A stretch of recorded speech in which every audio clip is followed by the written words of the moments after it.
Hello and welcome to One Tech World. I'd like to talk to you about resilience and turning setbacks into stepping stones. So, in order to do this, what I thought I'd do was to share my story with you. And at the end of the story, I will share my tips and my lessons learned from my experience and my journey. So, ever since I can remember, all I ever wanted to be was a writer, but I became a management consultant instead. And the defining moment for that career choice was when I was younger, my parents invested their whole life savings in what was known as the Encyclopedia Britannica. It's where we got all our knowledge and data pre-internet. And every day after school, my father would sit me down and read passages of the rule of law to me because he was preparing me for a career as a lawyer. So I studied really hard. I tried to make my parents really proud of me, and I ended up as a management consultant in the city. And it's not that I disliked my job, I just thought, I want to be a writer, and there is something more for me. So, two things happened. The first thing was I sent out my manuscript thinking that the transition from management consultant to author would be quite swift. And then the second thing that happened was I got made redundant. I don't know if any of you have ever been made redundant, but when redundancy comes, you feel like an utter failure. And also, because I was the only member of my team to be made redundant, I thought maybe I'm not good enough. At the same time, all my books came back rejected. And I can't really describe the sense of overwhelming failure and what am I going to do? So, if I could have asked my boss for my job back and begged for it back, I would have. But I probably cried all the way home. And then I got to the front door of our house where my dad asked me the normal questions, which was, did you have a good day at work? And my mum's question was, when are you getting married? So I thought now is probably not the time to say, I've just been made redundant. And by the way, I want to be a writer. I didn't actually find the time to tell them, so I put on the suit and pretended to go to work in the morning. And I'm quite ashamed to say that suit routine lasted about 8 months, just putting on a suit and pretending to go to work. But I pulled out a piece of paper and I drew out a strategy. And then I wrote down my strategy, which was, well, before I wrote down the strategy, I think what I did was an exercise of where am I now and where do I want to go? And at the end of this video, if you have time, I really strongly suggest you do it. So the question is, where am I now? So where am I now? Or where was I back then? Unemployed, pretending to go to work. Um, and where did I want to go? Well, I wrote it in full Technicolor, that bit. I wrote, I'm a best-selling novelist. My books are translated internationally, and it just glowed and glowed and glowed. And I looked at the gap, and then I thought, what do I need to do next? My steps were pretty radical because I think that if you're going to go out of your comfort zone, you might as well jump. I mean, really jump. So, my strategy was I am going to self-publish my novel. I'm going to make it incredibly popular and I'm going to sell it to a big publishing company, ignoring the reality of unemployed, putting on a suit and pretending to go to work. So I set up my own publishing company. I set up my own PR company. I created an alter ego alias because I had no money and I was shy and introverted. And I thought, how am I going to do PR? Makes no sense. Can't call up journalists saying, I'm Preethi Nair, fantastic novel, and it's by Preethi Nair. So I created this feisty alter ego who was blonde in my mind because that would mean she would be exact opposite of myself. Feisty, fearless, wouldn't take no for an answer. And so began my journey. My first call to a journalist, the journalist said hello, and I just put the phone down. But then it evolved. And by the end of 3 months, I would pitch to a journalist, change my voice, set up the interview, do it for myself as myself, Preethi, and yeah, do the interview as myself, but changing my voice. to myself. And so I just stacked up these interviews pre-launch. It was probably 8 months worth of PR that I had stacked a launch date. Launch kind of came and was pretty much a disaster because, well, two things really. I had to tell my parents that I had this publishing deal because I couldn't turn up with a whole load of books. And I said it in a really by the way kind of a way. By the way, I've been picked up by a small publisher. And unbeknownst to me, my parents organised this massive party to celebrate with all our friends and family that I had become a published author. It was probably one of the worst times because I felt like a complete fraud. And so what happened was I went to pick up these books from the publisher. My parents had organised this party. I was horrified. I was at this party and I had this little voice inside of my head say, go upstairs and look at page 179. And because it was so random and so bizarre, I looked at page 179 and it was totally and utterly blank. So it was a Saturday and I couldn't get hold of the printer. So I called up the printer, Steve. After a lot of arguing, he said it was his fault.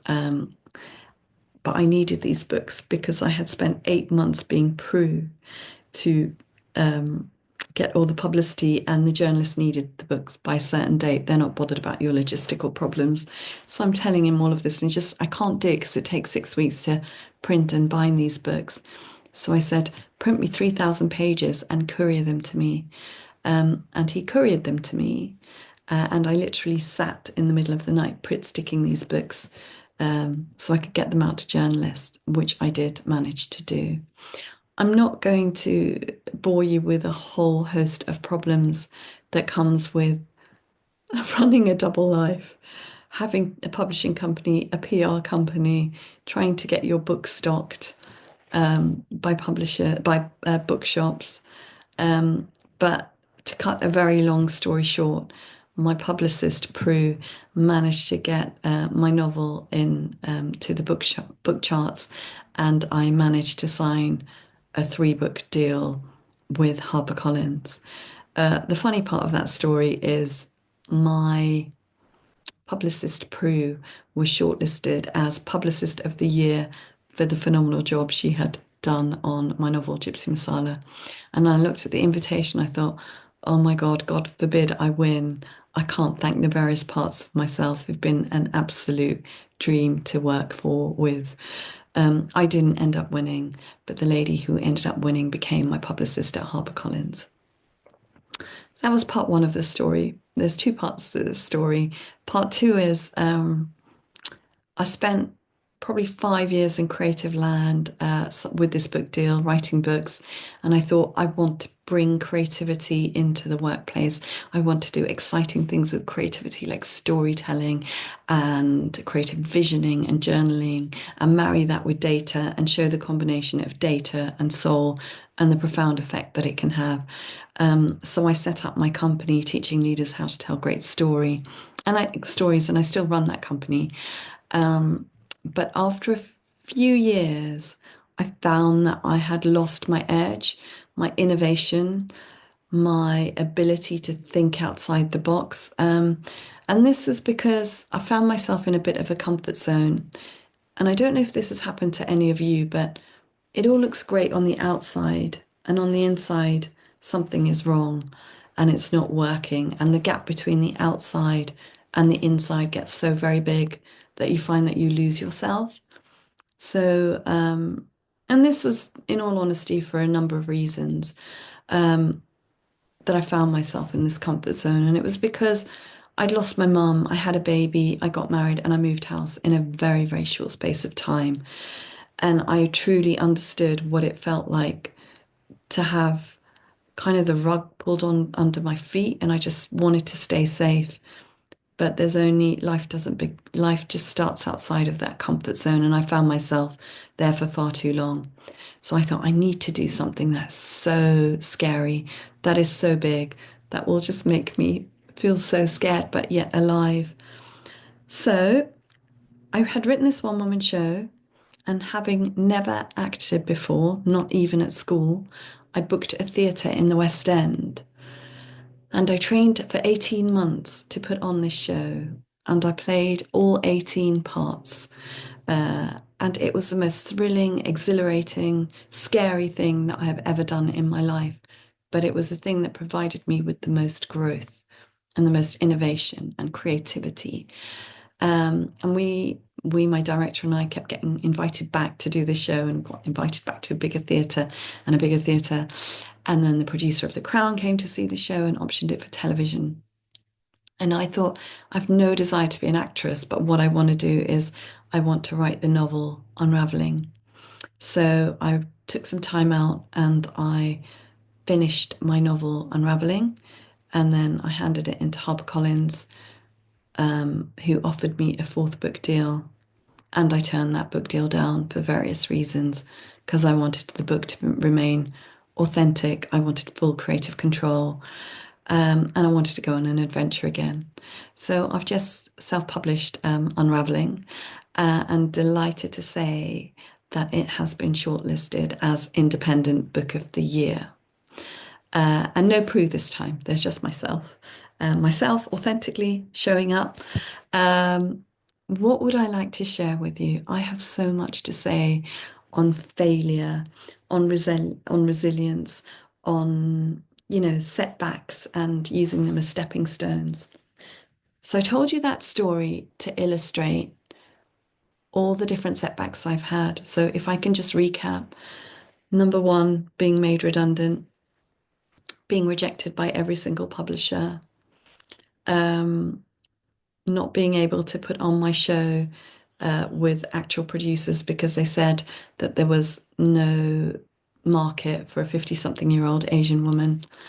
I can go on and on and on, but the idea is if none of those things had happened, then I wouldn't be where I am today.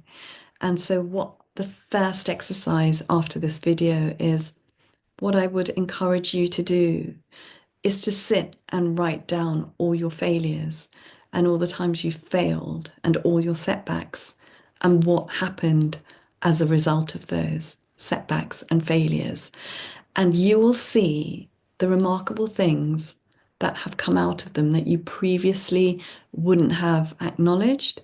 And so it's just a little way of reframing your mind and saying, I failed and I had this obstacle, but you know what?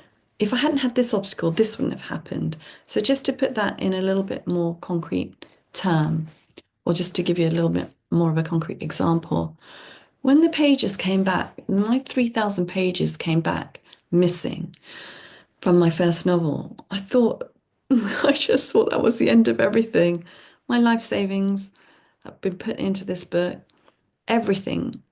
But it was probably one of the best things that happened because I managed to get the printer to reprint those books and provide 3,000 books free for his error. I managed to think creatively around that problem and come up with a solution.